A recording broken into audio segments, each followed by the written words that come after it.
ప్రభు పేట అందరికీ వందనములు తెలియపరుస్తూ నేటి ఆరాధనకు మిమ్మల్ని ప్రేమతో ఆహ్వానిస్తుంటున్నాను. ప్రభువు తన యొక్క అపారమైన ప్రేమలో మనలందరిని జ్ఞాపకం చేసుకుంటూ తన కృపలో ఇంకను మనం ఎదుగుతూ రానున్న జీవితంలో కూడా ఆయన శాంతి సమాధానములో మనం జీవిస్తున్నట్లును, అంతేకాకుండా ఇంకా మన ప్రస్తుత పరిస్థితులలో ప్రభువుకి ఎంత సన్నిహితంగా ఉంటున్నామనటానికి ఆయన అనుదినం కూడా మనకిస్తున్నటువంటి సమయాన్ని బట్టి ప్రభువుకు వందన చెల్లించుకుంటూ ప్రార్థించుకొని ఈ చిన్న ఆరాధన ఆరంభించుకుందాం.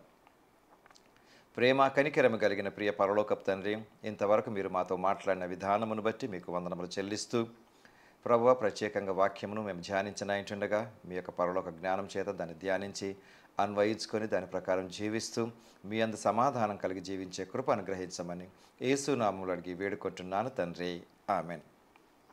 మంచిదండి, ఒక పాట పాడి ప్రభువుని మనం ఆరాధిద్దాం. యెహోవా నా బలమా, యథార్థమైనది నీ మార్గం, పరిపూర్ణమైనది నీ మార్గం అనే పాట పాడి మనం ప్రభువుని ఆరాధిద్దాం. యెహోవా నా బలమా, యథార్థమైనది నీ మార్గం, పరిపూర్ణమైనది నీ మార్గం. యెహోవా నా శత్రువులు నన్ను చుట్టినను, నరకపు పాశములరికట్టినను. నా శత్రువులు నన్ను చుట్టినను, నరకపు పాశములరికట్టినను. వరదవలే భక్తిహీనులు పోలిన, వరదవలే భక్తిహీనులు పోర్లిన. వదలక నన్ను ఎడబాయని దేవా, వదలక నన్ను ఎడబాయని దేవా. యెహోవా నా బలమా, యథార్థమైనది నీ మార్గం, పరిపూర్ణమైనది నీ మార్గం. యెహోవా మరణపు టురులలో మరువక మొరలిడ్, ఉన్నత దుర్గమై రక్షణ శృంగమై. మరణపు టురులలో మరువక మొరలిడ్, ఉన్నత దుర్గమై రక్షణ శృంగమై. తన ఆలయములు నా మొర వినెను, తన ఆలయములు నా మొర వినెను. అదరెను ధరణి భయకంపముచే, అధరెను ధరణి భయకంపముచే. యెహోవా నా బలమా, యథార్థమైనది నీ మార్గం, పరిపూర్ణమైనది నీ మార్గం. యెహోవా నా దీపమును వెలిగించువాడు, నా చీకటిని వెలుగుగా చేయును. నా దీపమును వెలిగించువాడు, నా చీకటిని వెలుగుగా చేయును. జలరాశుల నుండి బలమైన చేతితో, జలరాశుల నుండి బలమైన చేతితో వెలుపల చేర్చిన బలమైన దేవుడు, వెలుపల చేర్చిన బలమైన దేవుడు. యెహోవా నా బలమా, యథార్థమైనది నీ మార్గం, మార్గం పరిపూర్ణమైనది నీ మార్గం యెహోవా పౌరుషము గల ప్రభు కోపింపగ పర్వతములపు నాదులు వణికెను పౌరుషము గల ప్రభు కోపింపగ పర్వతములపు నాదులు వణికెను తన నోట నుండి వచ్చిన అగ్ని తన నోట నుండి వచ్చిన అగ్ని దహించి వేసెను వైరులనెల్లా దహించి వేసెను వైరులనెల్లా యెహోవా నా బలమా యథార్థమైనది నీ మార్గం పరిపూర్ణమైనది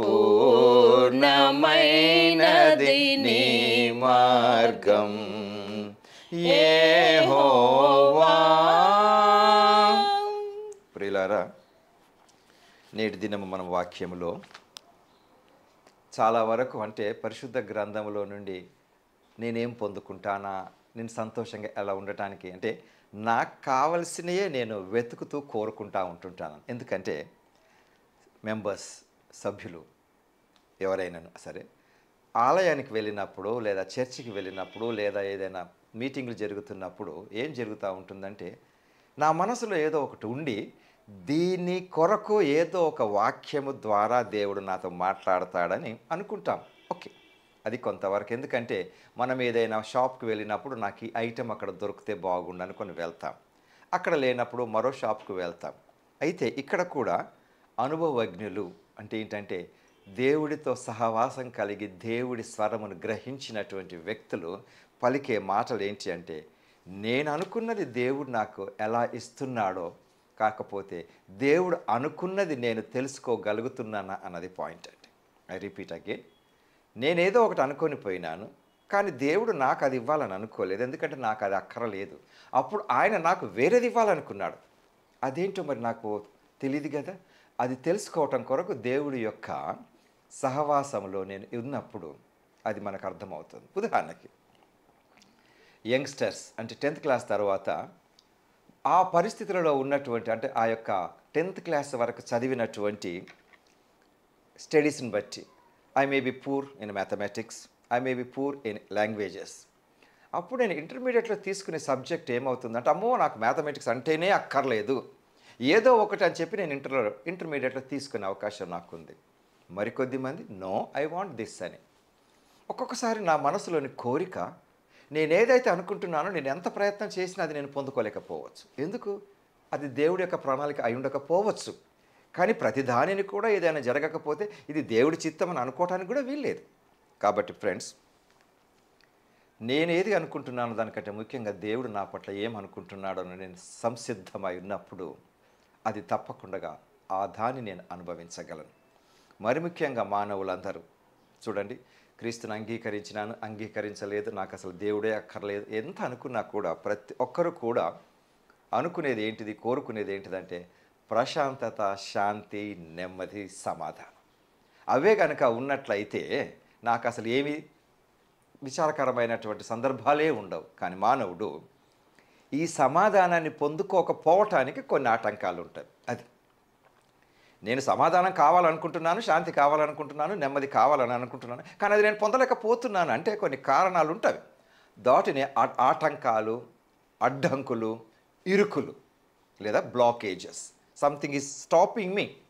ఇక్కడ నేను చేయవలసినటువంటి కొన్ని పనులను గురించి కూడా కనుక చూసినట్లయితే అపోస్తలుడైన పౌలు ఎఫెస్సీలకు రాసిన పత్రిక 2వ అధ్యాయం 11 నుంచి 22 ఆ ప్యాసేజీలో అంటే 11 నుంచి సంపూర్ణంగా ఆ అధ్యాయం అంతా కూడా ఉన్నప్పటికీ అందులో కొన్ని విషయాలు మనం చూద్దామండి. ఆయన మన సమాధానమయుండిని మీకును మాకును ఉండిన ద్వేషమును అనగా విధి రూపకమైన ఆజ్ఞలు గల ధర్మశాస్త్రమును తన శరీరమందు కొట్టివేయుట చేత మధ్య గోడను పడగొట్టి మన ఉభయులను ఏకము చేసెను. అంటే పౌలు గారు మాట్లాడుతున్నటువంటి ఎఫెసీ సంఘములు అంటే ఈ లోకంలో ఉన్నటువంటి ధర్మశాస్త్రమునకు అంటే వీళ్ళు ఎక్కువగా ఆ నియమ నిబంధనలు అంటే క్రమశిక్షణ అవసరమేనండి. ఇక్కడ ఇతను మాట్లాడుతున్నటువంటిది ఏంటిదనంటే రిలీజియస్ పరంగా మాట్లాడుతూ ప్రతిదీ కూడా ఆచార సంప్రదాయబద్ధమైనటువంటిది. ఈ ఆచార సంప్రదాయబద్ధమైనటువంటి వాటికి ఎక్కువగా ప్రాముఖ్యతనిచ్చి యాక్చువల్లీ దేవుడిని సజీవుడైనటువంటి దేవుని ఆరాధించటం కంటే ఎక్కువగా ఈ యొక్క పద్ధతులకు ప్రాముఖ్యతనిచ్చినారు. పద్ధతి అవసరమేనండి, కానీ ఇక్కడ పద్ధతి పౌలు గారు మాట్లాడుతున్నది రిలీజియస్ సాంప్రదాయం. ఆయన ఏం జ్ఞాపకం చేస్తున్నాడంటే కొన్ని సందర్భాలలో ఈ క్రమ పద్ధతిని నేను పాటించకపోయినప్పుడు నేను ఏదైతే పొందాలని అనుకుంటున్నానో దానిలో కొన్ని అసమాధానం మిగులుతూ ఉంటుంది. ఇప్పుడు ప్రత్యేకంగా ఇది ఆధ్యాత్మిక జీవితమునకు సంబంధించినటువంటి సమాధానం గురించి పౌలు గారు మనకు జ్ఞాపకం చేస్తున్నారు. మానవులమందరము కూడా మనలో రెండు రకములైనటువంటి జీవితాలు జీవిస్తూ ఉంటుంటాం. ఒకటి దేవుడితో సహవాసము సన్నిహితం కలిగినటువంటి ఒక జీవితం. అలాగని చెప్పి మనం ఈ శరీరం మనకు లేదు అని కాదు. శరీరంతో ఈ లోకంలో మనం జీవిస్తున్నంత కాలం కూడా శరీరానికి సంబంధించినటువంటి కోరికలు అంటే అవి అత్యధికమైనటువంటి కోరికలని కాకపోయినా మామూలుగా ఉండేటటువంటి కోరికలు అయినప్పటికీ కూడా కొన్ని నిత్యావసరమైనటువంటి వస్తువులు, ఆహారం, వసతి, శరీరానికి సంబంధించినటువంటి కొంత విశ్రాంతి నాకు అవసరం. ఇవి ఒకవేళ నేను పొందుకోలేకపోతే ఇక్కడ నా ఆధ్యాత్మిక జీవితంలో కొంచెం విభేదాలు రావచ్చు. ఎప్పుడు ఈ శరీరం నన్ను డామినేట్ చేసినప్పుడు ఆధ్యాత్మిక స్థితిలో నేను ఎంత ఉన్నప్పటికీ నీకేముంది అని ఈ శరీరం నన్ను డామినేట్ చేసినప్పుడు అంటే నా అంతరంగంలోనే రెండు రకాలుగా మాట్లాడుతూ ఉంటుంటాడు. ఇక్కడ పౌలు గారు ఈ వచనం ద్వారా మనకు జ్ఞాపకం చేస్తుంది ఏంటంటే ఈ లోక సంబంధమైనది ఇప్పుడు ధర్మశాస్త్రం అన్నప్పటికీ అప్పుడు ఏంటంటే ఈ లోకంలో నేనున్న సమాధానం ఇక్కడ నేను ఆధ్యాత్మికంగా దేవుడితో సమాధానం కలిగి ఉన్నాను. దేవుడితో నేను సమాధానం కలిగి ఉన్నాను అనటానికి వెరీ సింపుల్గా సమాధానం ఏంటంటే ఈ లోకాన్ని నేను విడిచిపెట్టినప్పుడు నిత్య రాజ్యంలో పరలోకంలో తండ్రి అయిన దేవుడితో ఆ పరలోకంలో నేనుంటాను. అది నాకు సమాధానం. అందుకే కదా ఈ లోకంలో నేను జీవించినప్పుడే నా నోటి ద్వారా యేసు ప్రభువును అంగీకరించి రక్షకుడిగా ఉన్నాను. ఐ గాట్ పీస్ నౌ, సమాధానం. కానీ ఇక్కడ ఈ శరీరం డామినేట్ చేసినప్పుడు ఏమంటుందనంటే ఏ సమాధానం గురించి అది ఎక్కువగా నన్ను పుష్ చేస్తూ ఉంటుందంటే నాకే గనక వస్తువులు ఉన్నట్టయితే, నాకే గనక వసతులు ఉన్నట్లయితే, నాకే గనక పలుకుబడి ఉన్నట్లయితే, నన్ను ప్రజలందరూ గుర్తించినట్లయితే నాకు ఐ ఫీల్ సో హ్యాపీ. చూడండి, సంతోషం అన్నది సుఖం అన్నది టెంపరీగా ఉంటుందండి. సుఖం ఎంతసేపు ఉంటుందండి? మేబీ నేను ఆ యొక్క ఉద్యోగ రీతిని బట్టి నాకు అందరూ నీళ్ళు ఇవ్వచ్చు, కారు డోర్ తెరవచ్చు, కుర్చీ డోర్ తెరవచ్చు, సరే కూర్చోడానికి కుర్చీ జరపవచ్చు. అది కొంతకాలమే నాకు ఒక ప్రశాంతతనిచ్చిన నేను ఒక గొప్ప వ్యక్తిని అని అనుకోవచ్చు. కానీ సమాధానం అన్నది నా హృదయంలో దేవుడు నాకు అనుగ్రహించేటటువంటి సమాధానం. ఈ సమాధానం మొట్టమొదటిగా నాకు నేను కలిగి ఉండాలి. రెండవదిగా దేవుడితో కలిగి ఉండాలి. మొట్టమొదటిగా నాకు నేను కలిగి ఉండాలి అని అంటే నా అంతరంగంలో కూడా ఒకడు నన్ను చెడగొడతా ఉంటుంటాడు. అసలు నీకేముందని నువ్వు ఆనందంగా ఉన్నావు, నీకేముందని నువ్వు నవ్వుతా ఉన్నావు, అసలు నీ పలుకుబడి ఏంటని నువ్వు అంత ఆనందంగా ఉన్నావు. నాలో ఒకడున్నాడు. అతను అంటే అంతరంగ పురుషుడు దేవుడితో సహవాసం కలిగి ఉన్నప్పుడు దేవుడి నుంచి వచ్చేటటువంటి వర్తమానం ఆధ్యాత్మికంగా ఆత్మలో నన్ను ప్రేరేపించి చెప్పేటటువంటిది, ఈ లోకం గురించి నువ్వు చింతించబాకు, నీకున్నది అది. సమాధానం ఏంటంటే ఈ లోకం అశాశ్వతమైన లోకం, నువ్వెంత సంపాదించుకున్నా ఏమి పరలోకం తీసుకెళ్ళలేవు, అది విడిచిపెట్టిపోతావు అని. ఓకే, మరొకడు ఉన్నాడు కదా ఈ లోకముడు. అసలు నువ్వు చనిపోయిన తర్వాత ఎక్కడికి వెళ్తావో ఏమో దాని గురించిన ఆలోచనలు పక్కకు పెట్టు.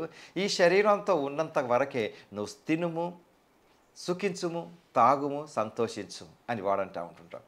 ఈ రెండింటి మధ్యలో నేను సందిగ్ధంలో పడిపోయినప్పుడు ఈ సమాధానం అన్నది, నేను దేవుడిలో ఉన్నాను అని ఇటువైపు వచ్చినప్పుడు ఐ మే ఫీల్ హ్యాపీ. కానీ ఈ లోకం వైపు లాగినప్పుడు నేను అసమాధానంగా ఉంటాను. బట్ ఏది ఏమైనా కారణాలు ఏంటండి అంటే, నేను ఈ వచనం మళ్ళీ మీకు చదివి వినిపిస్తున్నాను చూడండి. ఆయన మన సమాధానమై ఉండి, ఇక్కడ వాగ్దానం ఏంటి అంటే కన్ఫామ్గా ఏం చెప్తున్నాడు? ప్రభువైన యేసుక్రీస్తు మనకు సమాధానమై ఉండి, మీకును మాకును ఉండిన ద్వేషమును అనగా విధిరూపకమైన ఆజ్ఞలు గల ధర్మశాస్త్రమును తన శరీరమందు కొట్టివేయట చేత మధ్య గోడను పడగొట్టి మన ఉభయులను ఏకం చేసెను. అంటే ఆదికాండము 3వ అధ్యాయములో ఏ సన్నిధిని అయితే దేవుడి నుంచి మనం దూరం అయినాము అంటే, దేవుడికి నాకు ఇప్పుడు ఎడబాటు కలిగింది ఎప్పుడు? ఆదికాండం 3వ అధ్యాయంలో తొలి మానవుడైన ఆదాము చేసిన పాపము ద్వారా. అక్కడ ఏం జరిగింది? వీరిని దూరం చేసినాడు. సో తర్వాత ఆ రకంగా మనుషులంతా కూడా పాప పరిహారార్థ బలిగా బలులు అర్పించటము, నైవేద్యాలు ఇవన్నీ జరుగుతూ వచ్చినప్పుడు తండ్రి అయిన దేవుడు తన ఏకైక కుమారుని క్రీస్తు యేసును ఈ లోకమునకు మన పాపములకు పరిహారార్థ బలిగా కల్వరి శిలువ పైన కార్చిన రక్తము ద్వారా తండ్రి అయిన దేవుడికి నాకు మధ్యలో ఉన్న ఈ ఎడబాటును తీసేశాడు. ఇప్పుడు గోడ లేదు. అది నాకు సమాధానం ఇచ్చింది. బట్ అది వాక్యము ఆధ్యాత్మికతకు అంటే ఆత్మీయంగా ఎదిగే కృపను దయచేసినాడు. నా ప్రాబ్లం ఏంటంటే, అది కొంతవరకు నాకు విన్నప్పుడు, లేకుంటే కొన్ని సందర్భాలలో ఆ మందిరంలో ఉన్నప్పుడు, ఆలయంలో ఉన్నప్పుడు మాత్రం సమాధానం ఇచ్చి, కొంచెం అందులో నుంచి కాలు బయటికి పెట్టగానే మళ్ళీ వెంటనే ఈ లోకంలోనికి నేను జారిపోయి మళ్ళీ వెంటనే ప్రశాంతతను కోల్పోయే అవకాశం కూడా లేకపోలేదు. ఇప్పుడు నేను గ్రహించవలసిన విషయం ఏంటంటే, అసలు ఈ లోకంలోనికి నేను వెంటనే జారిపోవటానికి నేను ఎందుకు దిగజారుతున్నాను అని కనుక చూసినట్లయితే, నేను ఈ లోకం వైపు చూసినప్పుడు వెంటనే నేను దిగజారిపోయే అవకాశం ఉంటుందని 2వ కొరింథీ పత్రిక 5వ అధ్యాయం 16 నుంచి 21 ఆ ప్యాసేజ్లో మనం ఏం చూస్తామంటే, కావున ఇక మీదట మేము శరీర రీతిగా ఎవరినైనను ఎరుగము, మేము క్రీస్తును శరీర రీతిగా ఎరిగియుండినను ఇక మీదట ఆయన అలాగున ఎరుగము. కాగా ఎవడైనను క్రీస్తునందు ఉన్న ఎడల వాడు నూతన సృష్టి, పాతవి గతించెను, ఇదిగో క్రొత్త వాయను. సమస్తమును దేవుని వలననైనవి, ఆయన మనలను క్రీస్తు ద్వారా తనతో సమాధాన పరచుకొని ఆ సమాధాన పరచు పరిచర్యను మాకు అనుగ్రహించెను. అదేమనగా, దేవుడు వారి అపరాధములను వారి మీద మోపక క్రీస్తునందు లోకమును తనతో సమాధాన పరచుకొనుచు ఆ సమాధాన వాక్యమును మాకు అప్పగించెను. ఇక్కడ ఏమవుతుంది అని అంటే, మానసికంగా ఒకటి నేను శారీరకంగా చెప్పినాను. ఈ పరిస్థితి ఏంటంటే రెండవది అంటే రెండే అని కాదు, రెండవదిగా ఈరోజు నేను మాట్లాడే విషయంలో ఏంటంటే, నా పాపముల నిమిత్తము యేసు ప్రభు కల్వరి శిలువ పైన ప్రాణం పెట్టినాడు, అయిపోయింది. కానీ నా అంతరంగంలో ఇంకొకడు, నేను ఆధ్యాత్మికంగా దేవుడితో ఎదగటం అంటే ఏదో ఇక నేను చేసే ప్రతిదీ జరగటం అనేది, ఈ కొండనాటు బొమ్మంటే అటు కొమ్మ పోవటం అనేది కాదండి. నేను ఆనందంగా జీవించగలుగుతున్నాను ఉన్నదానిలో, లేని దాని గురించి నేను ఆలోచించటం లేదు. ఉన్న దానిలో తృప్తిగా నేను నా కుటుంబం ఉన్నప్పుడు ఇక్కడ జరిగినటువంటి మాటను పౌలు గారు కొరింథీ సంఘానికి ఎందుకు రాసినాడు అంటే, ఇంకను కూడా కొద్దిమంది, అప్పుడే కాదండి, ఈవెన్ ఈరోజు కూడా, నేను పాపము చేసిన వాడను కనుక నన్ను దేవుడు అంగీకరిస్తాడో లేదో అని ఆ పాపం అనేటటువంటి అపరాధ భావన, అంటే గిల్ట్ ఫీలింగ్, నేనేదో తప్పు చేశాను అని, నేను పాపం చేసినాను కానీ దేవుడు నన్ను యాక్సెప్ట్ చేస్తాడా, అంగీకరిస్తాడా అనే ఆ సందర్భంలో నేను మిగిలిపోతానండి. బట్ నిన్ను నన్ను ప్రేమించే దేవుడు కృప కరుణ కలగ దేవుడు. కృప అంటే ఏంటండి? నాకు అర్హత లేకపోయినను కూడా నాకు అనుగ్రహించిన దేవుడు.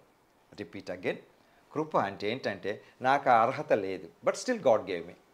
అదే రక్షణ, అదే సమాధానం. నేను చేసుకున్నటువంటి పాపములకు నాకు సమాధానం ఉండదు, కానీ దేవుడు నన్ను ప్రేమించి కృపతో నన్ను రక్షించుకున్నాడు. అంటే ఏంటి? నేను మోయవలసిన పాపములను తన కల్వరి శిలువ పైన వేసుకొని యు ఆర్ ఫ్రీ అన్నాడు. ఇప్పుడు నేను పరలోకంలో చేరగలను. అది దేవుడిని అక్సెప్ట్ చేసినప్పుడు. బట్ స్టిల్ కొన్ని సందర్భాలలో ఒక్కొక్కసారి గతంలో చేసినటువంటి పాపములు మళ్ళీ అపవాది అన్నవాడు జ్ఞాపకం చేస్తాడు. అసలు నువ్వు దేవుడి సన్నిధిలో ఈ రకంగా ప్రార్థిస్తున్నావు, నీ పాపములేంటో నీకు తెలుసా? నువ్వు అసలు దేవుడితో మాట్లాడగలిగినటువంటి వ్యక్తివేనా అని చేస్తూ ఉంటుంటాడు. అందుకనే ఇక్కడ ఏమంటున్నాడు? ఇక మీదట మేము శరీర రీతిగా ఎవరినైనాను ఎరుగము, మేము క్రీస్తుని శరీర రీతిగా ఎరిగి ఉండినను ఇక మీదట ఆయనను అలాగు ఎరుగము. కాగా ఎవడైనను క్రీస్తునందు ఉన్న ఎడల వాడు నూతన సృష్టి, పాతవి గతించెను. అంటే నీ పాపములను నా పాపములను క్రీస్తు క్షమించి ఉన్నాడు. ఆయన క్షమించాడు. కానీ ఒక్కొక్కసారి నన్ను నేనుగా క్షమించుకోలేను. నువ్వు అసలు ఏమాత్రం పొడివి? నువ్వు అసలు నీ జీవితం ఏంటో తెలుసా? అసలు నువ్వు ఒకప్పుడు ఎక్కడుంటివో తెలుసా? కరెక్టే. కానీ ఆ అపరాధ భావన నన్ను సమాధానము పొందకుండా వెనక్కి లాక్కూడదు. చాలామందికి ఆ గిల్ట్ ఫీలింగ్, అపరాధ భావన ముందుకెళ్లకుండా చేస్తుంది. అంతేకాదండి, ఇలా ఫీలింగ్స్ వచ్చినప్పుడు అసలు నువ్వు ఒకప్పుడు ఎలా ఉంటివి, ఆస్తిపాస్త నీకు ఎలా ఉండానో అలా అవి కూడా చూపిస్తూ ఉంటుంటాడు. ఎందుకంటే నా జీవితం ఎప్పుడూ ఒకే విధంగా ఉండదు. నేను క్రీస్తుని కలిగిన తర్వాత నా పరిస్థితులను బట్టి, అంటే నా యొక్క వేరే నా ఉన్నటువంటి ఉద్యోగ రీతిలా బట్టి నేను ఎప్పుడు ధనవంతుడిగా ఉండకపోవచ్చు, సిరి సంపదలతో తులతూగుతుండకపోవచ్చు. బట్ స్టిల్ దేవుడి యందు నేను ఎంత ఆనందంగా ఉన్నానా అనేది. అయితే వస్తువులు సామాగ్రి మాత్రమే కాదండి, కుటుంబ సభ్యులతో కూడా శాంతి సమాధానాలు కలిగి ఉండటం నేర్చుకోవాలి. అది ఎందుకంటే క్రీస్తు ఈ లోకానికి వచ్చిందే నశించిన దానిని వెదకి రక్షించడానికి వచ్చినాడు. ఏంటా నశించింది? ఒకటి, తండ్రి అయిన దేవుడితో సహవాసాన్ని కోల్పోయిన ఆదాము గారి సంతతిలోనే కయ్యూను, ఏబేల్ అనే వ్యక్తుల మధ్య కూడా ఇరువురు కూడా సమాధానంగా లేరు. అది అప్పుడే కాదు, ఈవెన్ ఈరోజు కూడా అటువంటి పరిస్థితే ఉంటుంది. ఆ సమాధానాన్ని దేవుడు ఇవ్వటానికి మనకు సమాధానం ఇచ్చినాడు. అంతేకాదండి, ఈ సమాధానం ఉన్నప్పటికీ కూడా కొద్దిమంది దాన్ని పొందుకోలేరు. ఎందుకు అనంటే వీరిలో ఎంత దేవుడి చెంతకు వచ్చినప్పటికీ కూడా ఈ యొక్క లౌకికమైనటువంటి కొన్ని విషయాలు వీళ్ళ తలంపులను వెనక్కి లాగుతూ ఉంటుంది. అయితే ఇక్కడ 85వ కీర్తనలో గనక చూసినట్లయితే 85వ కీర్తన దేని గురించి మాట్లాడుతుంది అని ఒకసారి మనం గమనిస్తే ఇక్కడ చూద్దాం. ఇదంతా కూడా మన దోషములను పరిహసించి అని ఉంటుంది అన్నమాట. 2వ వచనం నేను చదువుతున్నాం. నీ ప్రజల దోషమును పరిహరించి ఉన్నావు, వారి పాపమంతయు కప్పివేసి ఉన్నావు, నీ ఉగ్రత అంతయు మానివేసి ఉన్నావు. ఒక్కొక్కసారి దేవుడి పట్ల కొద్ది మందికి అనుమానం వచ్చి దేవుడు నా పాపములు క్షమించాడో లేదో అనేటటువంటి ఆలోచనలు కలుగుతూ ఉంటాయండి. ఫ్రెండ్స్, అది ఆధ్యాత్మిక జీవితం. అంటే ఇది మనకు అంత కళ్ళకు కట్టినట్టుగా, అంటే ఇది వస్తువులు కనపడినట్లు ఆధ్యాత్మిక జీవితం మనకు అగుపడదండి. కానీ నా జీవన విధానములో, నా హృదయంలో, అంతరంగంలో నేను పొందేటటువంటి ఆనందం నాకు సమాధానం ఇచ్చినప్పుడు నా ప్రవర్తనలో మార్పు ఉంటుంది. నిరాశ నిస్పృహలలోనికి నేను వెళ్ళను. అంతేకాదండి, ఒక ధైర్యం ఏంటంటే, ఉదాహరణకి మనం ట్రైన్లో ప్రయాణం చేస్తున్నప్పుడు అది ఎంత కష్టతరమైనా, అంటే అది Asia, non Asia, second Asia, third Asia, sleeper class పక్కకు పెట్టినట్లయితే ఒక ధైర్యం ఏమున్నదండి. ఏది ఏమైనా కొంత సమయం తర్వాత మన గమ్యం వస్తుంది. ఆ గమ్యం నేను చేరుకుంటానన్న ధైర్యం ఉంటుంది కదండి. తప్పకుండా నేను ట్రైన్ దిగిన తర్వాత మా ఇంటికి వెళ్తాను. ఇంటికి వెళ్ళగానే ఫస్ట్ నేను ఏదో ఇక స్నానం చేసుకొని కాసేపు రెస్ట్ తీసుకుంటాను. అదేంటిది? ఈ ప్రయాణము కొంతవరకే అన్న ఆ ఆలోచన రాబోట సమయంలో నేను ఆనందంగా ఉండగలనన్న ఒక ప్రేరణ లోపల ఉంది. టైం చూసుకుంటాము, ఏ స్టేషన్ వచ్చిందో చూస్తాము, ఇంకొంతసేపు అయితే ఇంకొక గంట లోపల చేరుకుంటాము, ఇంకొక 30 నిమిషాల్లో చేరుకుంటాము, ఇంకొక 25 నిమిషాల్లో చేరుకుంటాం అనుకుంటూ ట్రైన్ దిగుతాము. ట్రైన్ దిగి ఇంటికి వస్తాము. అప్పుడు ప్రశాంతంగా ఉంటాం కదండి. సేమ్ వేనండి మానవుల యొక్క జీవితము కూడా అదే మాదిరిగా ఉంటుంది. కాబట్టి ప్రియులారా, అసమాధానంతో ఉండకుండగా ప్రతి ఒక్కరితో కూడా సమాధానం కలిగి ఉండటం నేర్చుకోవాలి. అంతేకాదు, ప్రభువు బల్లలో చెయ్యి వేయినప్పుడు యేసు ప్రభు మనకు ఒక మాట, ఈ నా శరీర రక్తములను తిని తాగుతున్నటువంటి మీరు మొట్టమొదటగా మీ సహోదరుడితో సమాధాన పడి రమ్మంటాడు. అంటే సమాధానము లేకుండా సంఘములో ఈ యొక్క బల్లలో చేయి వేయకూడదు. సమాధానం కలిగి ఉండటం నేర్చుకోవాలి. ఒకటేంటి, నాకు నేనుగా సమాధానం కలిగి ఉండాలి. ఫస్ట్ అది ఉన్నప్పుడే దేవుడితో సమాధానం కలిగి ఉంటానండి. ఎందుకంటే నా తలంపులకు నేను ప్రాముఖ్యత ఎక్కువ ఇచ్చినప్పుడు, అంటే చెడ్డ తలంపులకు, నేను దేవుడితో సహవాసం చేయలేను. దేవుడితో సహవాసం ఎప్పుడు చేయగలను? దేవుడి యొక్క ప్రణాళికలను ఆయన నాకేం చెప్తున్నాడో నేను తెలుసుకున్నప్పుడు. రెండవది, ఈ దేవుడితో నేను సమాధానం కలిగి ఉన్నప్పుడు దేవుడి పోలికలో చేయబడినటువంటి అనేకులకు, అంటే ఈ లోకానికి అందరితో నేను సమాధానం కలిగి ఉండగలను. ఇతరుల యొక్క దోషములను నేను ఎక్కువగా ఎత్తి చూపను. అందరితో సమాధానం కలిగి ఉంటుంది. అలాగని చెప్పి జీవితం సుఖప్రదంగా ఉంటుందా? ఆనందదాయకంగా ఉండదు. కానీ ఆ ఆనందాన్ని నేను క్రియేట్ చేసుకోవాలి. ఆ ఆనందాన్ని నేను క్రియేట్ చేసుకోవాలి కుటుంబం ద్వారా. తర్వాత దేవుడు నాకేం చేశాడని దేవుని ప్రశ్నించకుండగా దేవుడు అనుకున్నట్లుగా నేనుంటున్నానని కనుక ఆనందించినట్లయితే సమాధానం ఉంటుందండి. దీనికి మనకు కావాల్సిందల్లా ప్రోత్సాహం. ఈ ప్రోత్సాహం దేవుడు వాక్యం ఇస్తుంది, నెంబర్ 1. నెంబర్ 2, దేవుడు కూడా ఇస్తాడు. ఎలా? వాక్యం ద్వారా ఇస్తాడు, కుటుంబం ద్వారా మాట్లాడతాడు, సేవకుల ద్వారా మాట్లాడతాడు, సంఘ సభ్యుల ద్వారా మాట్లాడతాడు, తోటి స్నేహితుల ద్వారా మాట్లాడతాడు. బట్ ప్రతి ఒక్కరూ మాట్లాడింది కరెక్ట్ అని అనుకోవటానికి లేదు. నేను దేవుడి సన్నిధిలో ప్రార్థించినప్పుడు నేను ఏది చేయాలి, ఏది చేయకూడదో దేవుడు నాకు బయలుపరుస్తాడని. కాబట్టి ప్రియులారా, ఎప్పుడైనా కూడా సమాధానం కలిగి ఉండటానికి నాకు ఇది ఉంటేనే అది కాదు. ఏది ఉన్నా కూడా మేము స్కూల్ డేస్లో ఉంటున్నప్పుడు మాకు టీచర్స్ చెప్పేవాళ్ళు. అఫ్కోర్స్ అందరికీ టీచర్స్ చెప్తున్నప్పుడు అవి ఒక్కొక్కసారి అర్థం కాదు. సో వాళ్ళు మాకు చెప్పేది ఏంటిదని అంటే, బిఫోర్ హై స్కూల్ ప్రతి సబ్జెక్టుకు కూడా మీరు విలువ ఇవ్వాలి. ఇది ఎక్కువ అది తక్కువ అని అనుకున్నట్లయితే ఈ యొక్క నడిపింపు మీకు రానున్న దినములలో ఆ యొక్క సబ్జెక్టుకు పైన మీకు పట్టు ఉండదు. లాంగ్వేజెస్ లేదా మ్యాథమెటిక్స్, సైన్స్. కొద్దిమంది ఈ యొక్క పీరియడ్స్లలో అసలు ఆ సబ్జెక్టు చాలా నిర్లక్ష్యం చేసి మళ్ళీ ఎప్పుడో వచ్చినప్పుడు అబ్బో అసలు నేను ఆ సబ్జెక్ట్ అంటేనే నాకు ఇష్టం లేదు అనుకుంటారు కదా. నువ్వు నేర్చుకోవాలి కొన్ని, కొంతకాలం వరకు. 10th క్లాస్ వరకు కొన్ని సబ్జెక్ట్స్ అవుతావు, ఇంటర్మీడియట్లో ఓన్లీ 1 సబ్జెక్ట్ తీసుకుంటావు, మళ్ళీ డిగ్రీకి వచ్చేసరికి అందులో మళ్ళీ ఇంకా మైక్రో అంటే ఇంకా లోతుగా చదువుతావు. కాబట్టి ప్రియులారా, అదే విధంగా నీ యొక్క వాక్యాన్ని కూడా ఈ చాప్టర్ నాకొద్దు, ఈ చాప్టర్ నాకొద్దు అని కాదు, అది నీతో ఏం మాట్లాడుతుంది అని నువ్వు సరిచేసుకోగలిగితే ఆ వాక్యం తప్పకుండా నీతో మాట్లాడుతుంది. అది అంటే నాకు అవసరమైందే అని నువ్వు చూస్తే అది నీకు దొరకదు.